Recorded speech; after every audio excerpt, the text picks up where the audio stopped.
Bismillahirrahmanirrahim. Assalamualaikum warahmatullahi wabarakatuh. Jumpa lagi dengan saya, Johan Kurniawan SPD, asal sekolah SD Negeri 1 Gunung Sugih, CGP Angkatan 11. Dengan fasilitator yang luar biasa, Ibu Siti Ramziah, dan pengajar praktik yang handal, Ibu Dahniar Agustina Pratiwi. Filosofi pendidikan Ki Hajar Dewantara, ya. Tujuan pendidikan menuntun segala kodrat yang ada pada anak. Ya, jadi tujuan pendidikan menurut Ki Hajar Dewantara adalah menuntun segala kodrat yang ada pada anak-anak agar mereka dapat mencapai keselamatan dan kebahagiaan yang setinggi-tingginya sebagai manusia maupun sebagai anggota masyarakat. Ya.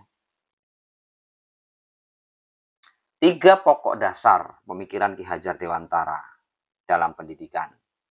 Yang pertama adalah pembelajaran yang berorientasi pada murid.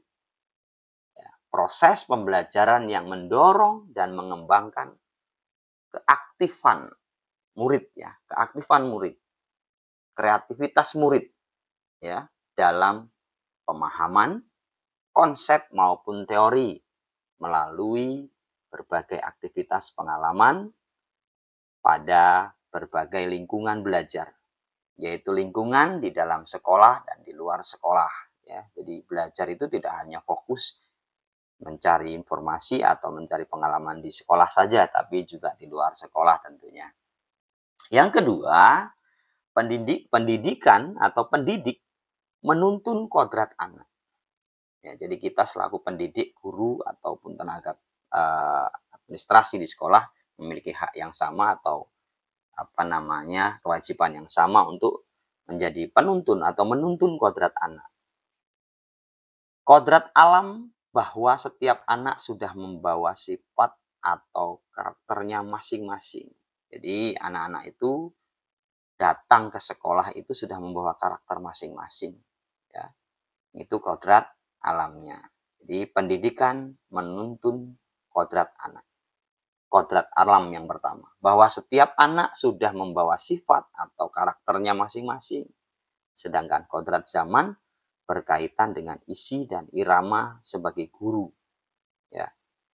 Sebagai guru harus membekali keterampilan kepada siswa sesuai zamannya agar mereka bisa hidup, berkarya, dan menyesuaikan diri. Yang kedua. Yang ketiga ada trilogi pendidikan. Apa itu trilogi pendidikan? Yang kita kenal dengan Ingarso Sung Tulodo. Di depan itu menjadi teladan, ya, menjadi contoh orang yang bisa dicontoh oleh murid-murid kita. Kita pendidik, ya, harus bisa dicontoh. Biasanya kita jarang untuk bisa disiplin, misalkan, ya tentunya kalau kita sudah ambil sikap untuk menjadi seorang pendidik, ya kita harus konsisten dengan pola kita yang lebih baik, yaitu bisa ditiru atau diteladani. Ya, setelah Ingarso Sung Tulodo, Ing Madyo Mangunkarso, di tengah membangun motivasi, terus memberikan motivasi kepada siswa kita, menguatkan dikala mereka butuh penguatan, ya. Terus Tutwuri Handayani di belakang memberi dorongan, terus mendorong, memotivasinya terus di mana caranya. Ketika lelah terus didorong untuk lebih bersemangat kembali. Ya, itu tadi tentang 3 pokok dasar, ya.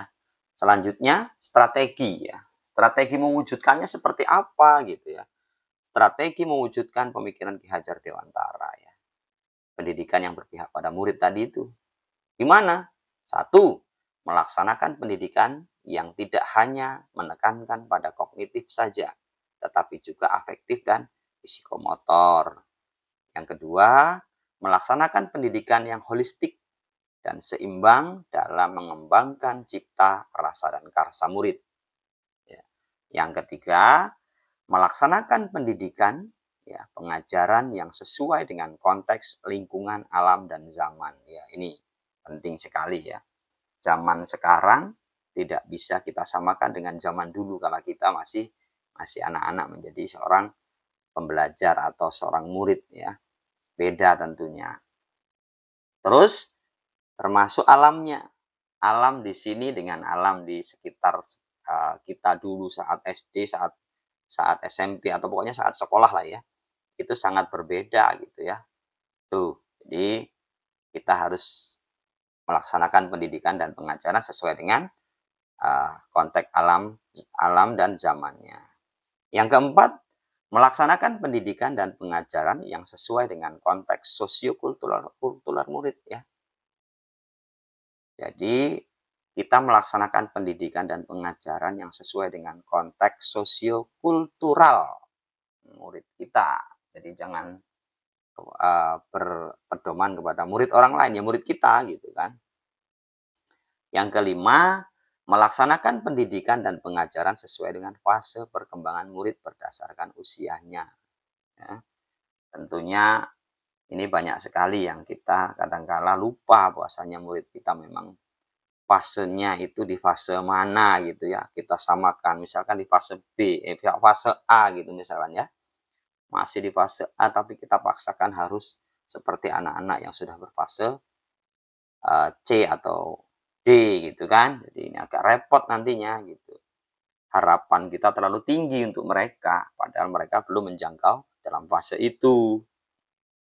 Yang keenam, melaksanakan pendidikan yang memperhatikan karakteristik dan latar belakang murid. Nah, ini juga berat Bapak Ibu, tapi kita sebagai pendidik, sebagai pengajar, sebagai orang yang selalu mau belajar ya, sebagai pembelajar sepanjang hayat, kita harus bisa, harus mampu untuk melaksanakan pendidikan yang memperhatikan karakteristik dan latar belakang murid. Murid kita itu seperti apa, ya, latar belakangnya seperti apa. Kita harus pahami itu. Selanjutnya, implementasi di sekolah. Ya, nomor satu, ya, melaksanakan pembelajaran dengan menggunakan media pembelajaran yang sesuai dengan karakteristik ya intinya gitu ya. Jadi apa namanya kita menggunakan teknologi lah bahasanya seperti itu. Teknologinya digunakan, tapi disesuaikan juga dengan murid kita, karakteristik siswa kita. Tujuannya untuk apa? Mengembangkan karakter masing-masing murid kita. Ya, itu pertama. Kedua, memberikan penugasan dengan membebaskan kepada murid untuk memilih ya bentuk laporan hasil penugasan sesuai minat dan kreativitasnya. Jadi kita nggak perlu memaksakan dia harus ini, harus itu.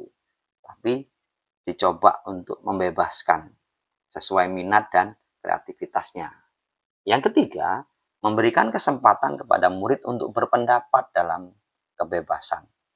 Untuk membangun sendiri pengetahuannya. Jadi terus ya dari anak ke anak kembali, pendapat anak didorong untuk bisa lebih keluar ya sehingga dapat membangun pengetahuannya dari dirinya sendiri. Yang keempat, memberikan kesempatan kepada murid untuk berkolaborasi atau bekerja sama tim ya untuk mengembangkan kompetensi sosialnya. Nah, ini juga penting Bapak dan Ibu.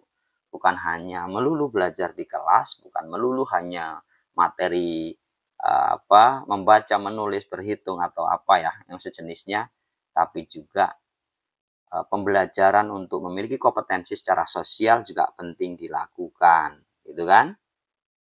Nomor 5, melaksanakan pembelajaran dengan konteks atau konten materi ya yang disesuaikan dengan perkembangan berpikir dan konsisten konteks alam, sosial dan budaya. Melaksanakan pembelajaran dengan konten materi yang disesuaikan dengan perkembangan berpikir dan konteks alam, sosial, dan budaya. Ya, jadi disesuaikan kita mencari konten atau materi-materi yang sesuai itu dengan perkembangan anak, dengan konteks alamnya, sosialnya, budayanya gitu ya. Jadi akan lebih menarik dan akan lebih mengena kepada peserta didik itu sendiri atau anak itu sendiri. 6.